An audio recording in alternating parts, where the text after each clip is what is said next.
trabekular ini dia tumor primernya ada di hepar.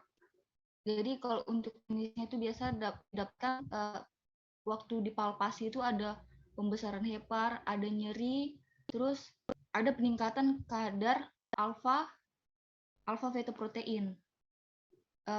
Waktu dilihat di mikroskop ini bentukannya seperti ini.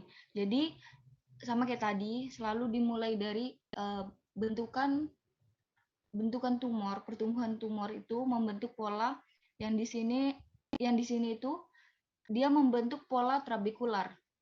Jadi kalau di sini trabekular, di sini solid. Ingat ini trabekular, ini solid. Terus sama kayak tadi itu ini kan hepatosit, sel-sel tumor hepatosit. Jadi dia itu selalu atipik, polimorfik, hiperkromatik, eosinofilik moderat dan sitoplasma moderat dan eosinofilik sama nukleoli prominent. Lihat ini, kelihatan sekali kan sitoplasmanya. Jadi untuk karsinoma hepatoseluler karena dia dari hepar. Jadi khasnya itu yang hanya ada di karsinoma hepatoseluler itu pigmen empedu ini. Jadi ini pola solid, pola trabekular, terus dia sel-sel atipik polimorfik, hiperkromatik, sitoplasma moderat dan eosinofilik sama nukleoli prominent. Ini pigmen empedunya. Kalau itu, nah di sini ada ini bentukan sel-sel tumornya itu polimorfik, banyak bentuknya, ada yang besar, ada yang kecil, terus nukleoli prominent ini intinya kelihatan jelas, sitoplasmanya moderat atau banyak sama eosinofilik. Kalau karsinoma hepatoseluler kayaknya itu saja yang bisa dilihat. Ada yang mau bertanya?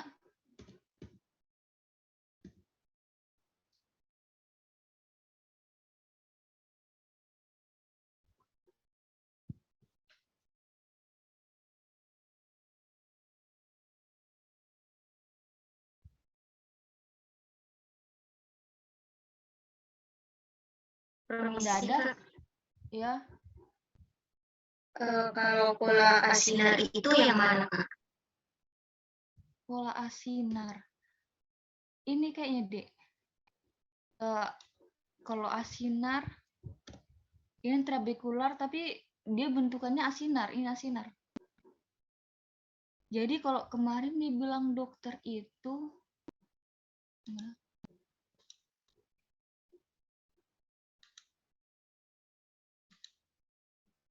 jadi kalau dibilang dokter kemarin itu polanya itu seperti bentuk sarang-sarang begini, tapi dia ada jaraknya. Itu. Tapi yang paling banyak biasa solid yang ini. Ini. Solid. Trabekular dan asinar ini di sini.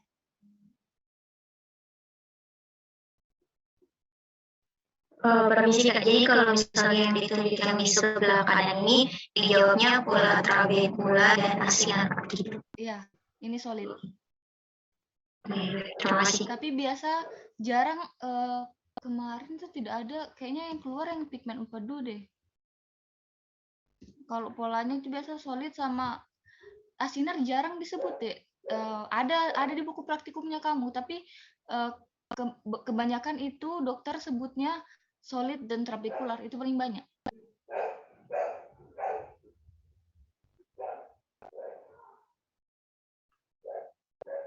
Baik, Kak. Terima kasih banyak, Kak. Oke, ada lagi yang mau bertanya?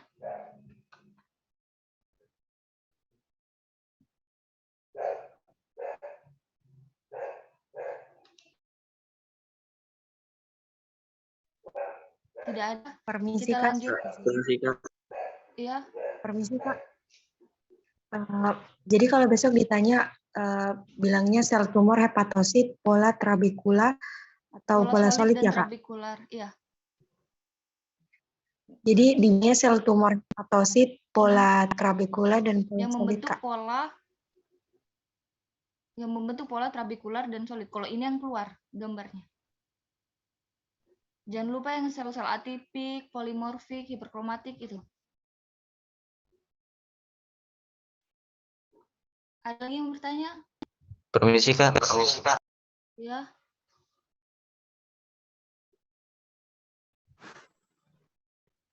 Ya, Dek. Izin bertanya. Kemarin dokter bilang ada pembelahan normal sama abnormal. Nah, itu bedain mitosis mitosis abnormal dengan yang normal itu gimana, Kak? Terima kasih, Kak. Tunggu ya, kemarin mitosis abnormal sama tidak normal. Saya kurang tahu spesifiknya ini deh gambaran mikroskopiknya. Cuman setauku kalau dia di karsinoma, dia mitosisnya terus menerus, tidak ada jedanya. Beda sama sel normal. Kalau yang saya tahu begitu, tapi kalau untuk gambaran mikroskopiknya kayaknya tidak terlalu ada bedanya dengan mitosis biasa. Nanti ada kayaknya di ovarium itu ada nanti gambaran mitosisnya. Tapi kalau setahuku di koreksi kalau salah, tapi kalau setahuku di mikroskopiknya itu agak susah bedakan yang mana normal tidak normal. Cuman untuk prosesnya saja. Kalau karsinoma memang dia mitosisnya abnormal, mitosis pembelahan terus menerus, tidak ada jedanya. Sedangkan kalau sel-sel normal itu pasti ada jedanya. Begitu.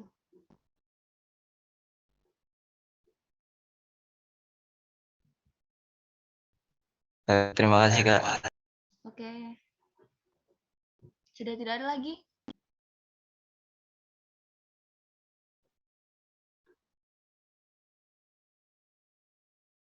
Kita lanjut saja. Boleh, Kak. Oke. Selanjutnya itu karsinoma ovarium metastasis paru. Di sini selalu lihat pola bentukan tumornya. Itu dia pola tubular atau kelenjar. Di sini tuh sel-selnya seperti biasa aktif.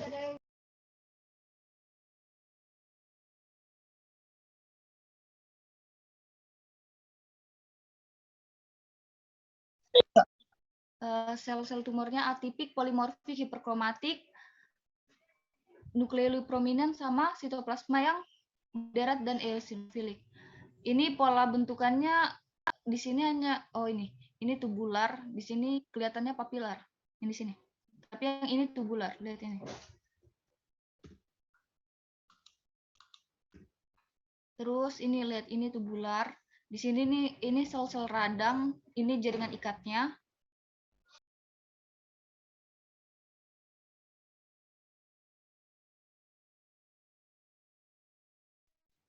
Ya, ini jaringan ikatnya, terus ini sel tumornya ini. Yang bentuk dia jadi bentukan pola tubular. Ini pola di sini. Pola papilar, ini tubular. Di tengah-tengahnya ini sel radang, limfosit biasanya. Ini lihat sel-selnya. Atipik, polimorfik, hiperkromatik, lihat warnanya. Ini bentukan papilar. Nukleoli prominent ini kelihatan kan anak inti selnya. Terus ini bentukan papilar sama kayak tadi. Ini solid. Di mana tadi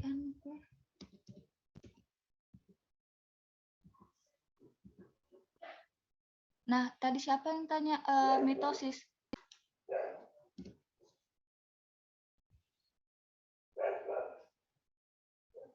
Tidak bisa di zoom ini. Kemarin itu ini bilang dokter ini mitos deh. Ini mitosis yang ini. Dia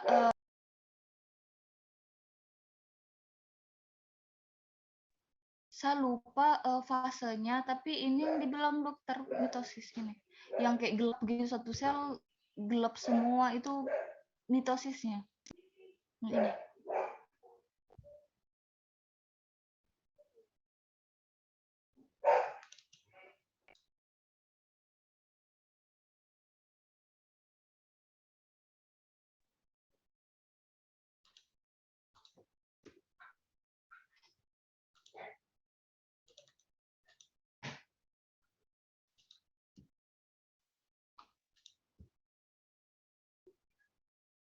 Ini bentukannya,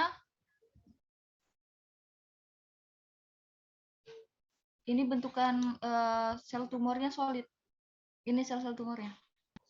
Solid, di sekitarnya itu selalu ada jaringan ikat. Ini sel tumor. Kualitas hiperkromatik, nukleoprominan, sama massa eosinofilik, sitoplasma eosinofilik dan moderat. Ada yang mau ditanyakan untuk preparat karsinom ovarium?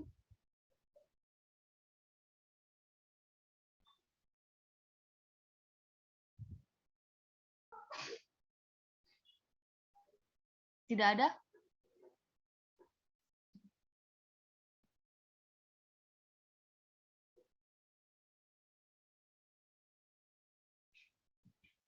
Di sini yang disorot hanya pola bentukannya saja, nggak ada lagi anunya, nggak ada untuk khas-khasnya. Tadi kan ada khas, ada massa keratin, terus ada pigmen empedu. Cuman kalau untuk karsinoma ovarium ini kayaknya nggak terlalu, nggak ada khasnya. Jadi cuma untuk bentukan pola tumornya saja. Tidak ada lagi yang mau ditanya? Lanjut ini.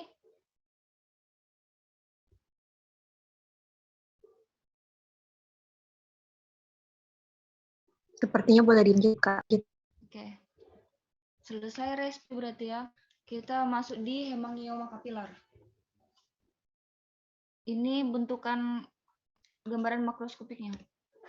Jadi kebanyakan hemangioma kapilar. Kapilar itu berarti dia pembuluh darah yang tipis. Terus dia banyak untuk spesimen ini diambil di bagian kulit. Jadi di sini karena dia bagian kulit pasti ada epitel stratificatum squamosum, epitel kulit. Terus untuk gambaran khasnya selalu ada proliferasi dari pembuluh darah. Proliferasi itu perbanyakan, penambahan jumlah itu dari pembuluh darah kapiler. Ini kita bisa lihat ada eritrosit di sini, eritrosit. Terus bagaimana kita tahu itu pembuluh darah? Ini ada endotelnya, sel endotel. Dia sel endotel itu simplex squamosum. Jadi di sini ada epitel, ada pembuluh darah, proliferasi pembuluh darah, terus dia ada sel-sel endotelnya. Ada eritrosit juga di sini. Lanjut, ini dia. Pembuluh darah dia mengatasi dan dia membentuk kelompok. Jadi kayak kelompok pembuluh darah yang membentuk tumor. Di sini juga ini sel-sel endotelnya. Terus ada eritrosit, ini berarti pembuluh darah. Ini juga pembuluh darah. Ini pembuluh darah. Sampai kecil-kecil pembuluh darah semua. Ini jaringan ikat. Jadi di buku praktikumnya kamu ada yang istilah lobulus agregat tidak berkapsul? Ada? Ada. Jadi itu maksudnya ini proliferasi pembuluh darah ini dia membentuk kelompok. Membentuk kelompoknya itu dia membentuk lobulus. Jadi membentuk pola lobulus, satu lobul, tapi dia tidak ada kapsulnya, tidak ada batas kapsulnya. Kapsul itu biasa jaringan ikat. Kayak begini, ini jaringan ikat, tapi dia biasa kalau dia membentuk lobulus dengan batasan yang tegas, itu dia membentuk kayak satu bulatan begitu, jadi jelas tumornya. Tapi ini kan tidak ada dia punya kapsul, tidak ada batasnya. Jadi itu, ini proliferasi pembuluh darah. Kalau ada proliferasi pembuluh darah, berarti endotelnya juga ikut berproliferasi. Terus ada eritrosit, di sini ada jaringan ikatnya. Untuk hemangioma, saya rasa itu saja. Ada yang mau ditanyakan?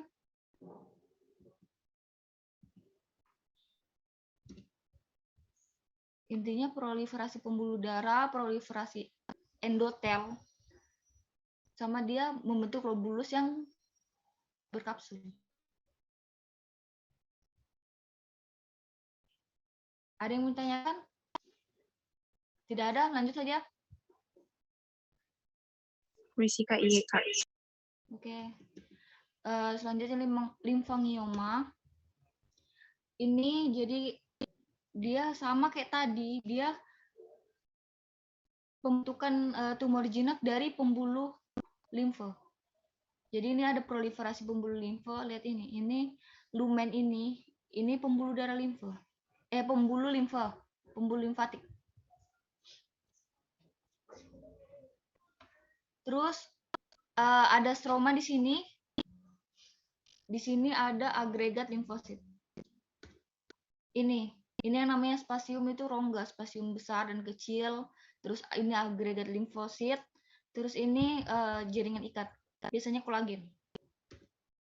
Ini biasa eritrosit. Ini eritrosit. Ini limfosit, agregat limfosit. Ini stromanya. Ini jaringan ikatnya, jaringan ikat itu sama dengan stroma. Terus ini ada limfositnya. Ada yang mau ditanyakan?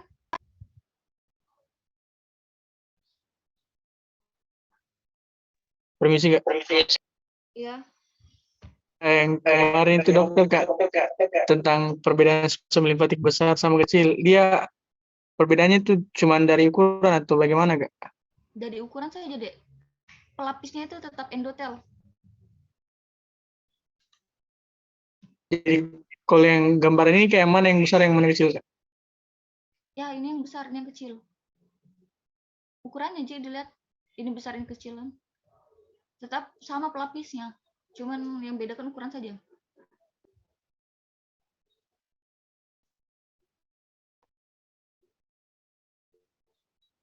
Ada lagi yang bertanya? Nggak ada?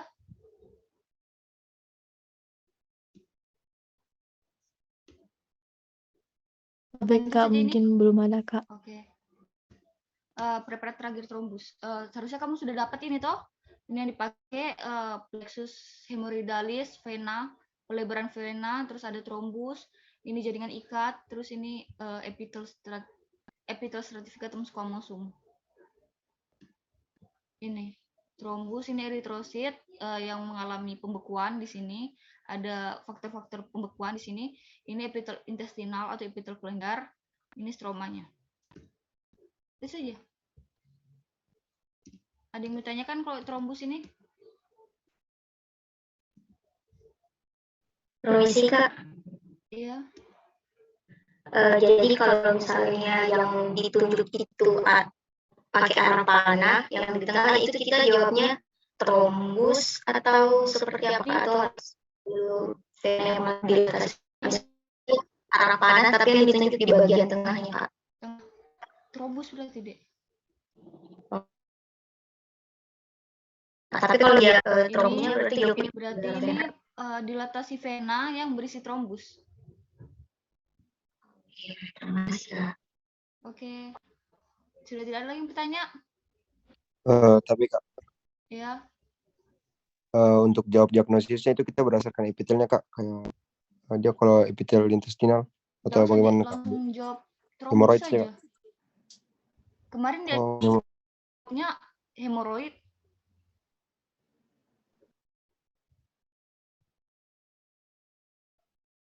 Kemarin dokter bilang apa? Setahu aku trombus sih. Kalau apa? Diagnosanya?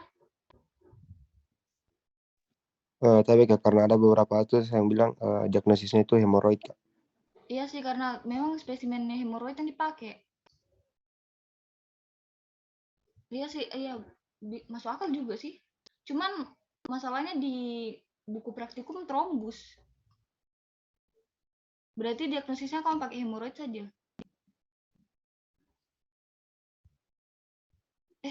Tidak juga. Trombus juga masuk akal. Saya tidak tahu kemarin apa ya. Kemarin nggak ada kayaknya keluar di upraku. Coba lihat di soal-soalnya tahun 2020. Tapi setahu nggak ada deh.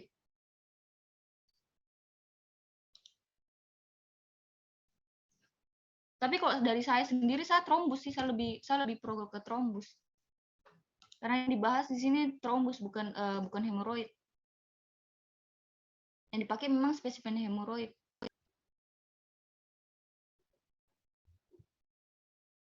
Ada lagi yang bertanya? Tapi Kak, baik Kak, terima kasih Kak. Oke. Permisi Kak, Iya.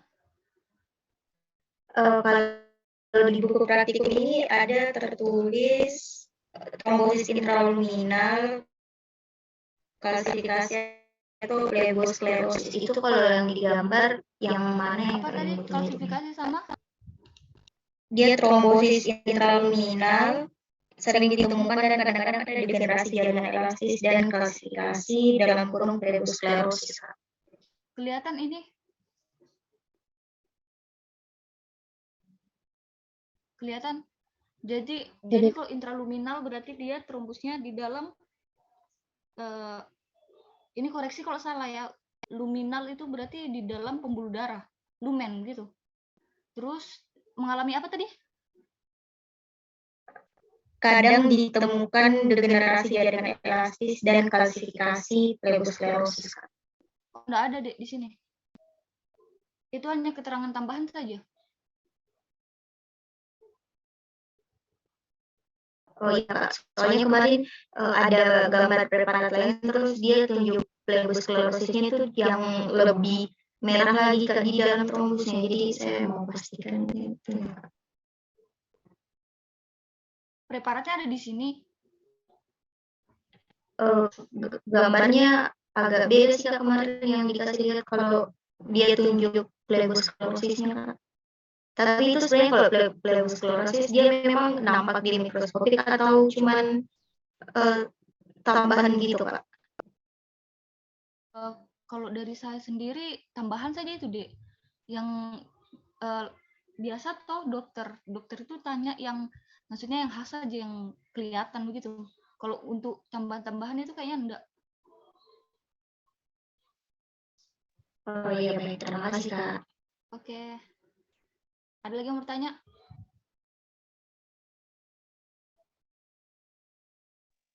Permisi Kak, saya izin bertanya. Ya. Cara bedakan preparat dengan diagnosis itu saya masih pusing Kak. Karena kemarin kalau ini Dek, nama preparat sama diagnosisnya sama. Cuman yang kemarin kamu bingung yang semester 2 itu toh? Yang ada degenerasi keru dan hidrofik, degenerasi hialin, degenerasi lemak. Tapi kalau di sini itu semua nama preparat sama diagnosanya sama.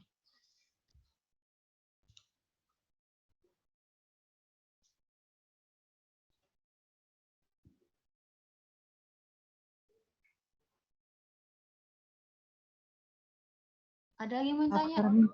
Permisi Kak, izin memperjelas. Jadi misalnya ditanyakan itu preparat dari limfangioma sama diagnosisnya itu berarti Iya, limfangioma. nama preparatnya itu limfangioma, terus diagnosisnya itu limfangioma juga Kak. Terima kasih Kak. Iya. Kak.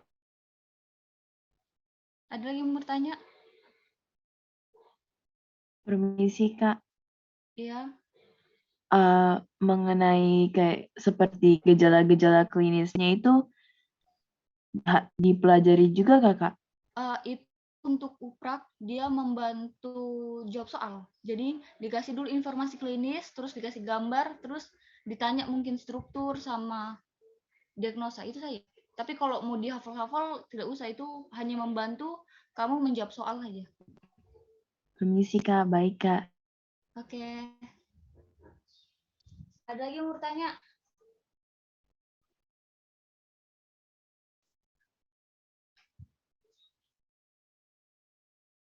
Sudah tidak ada?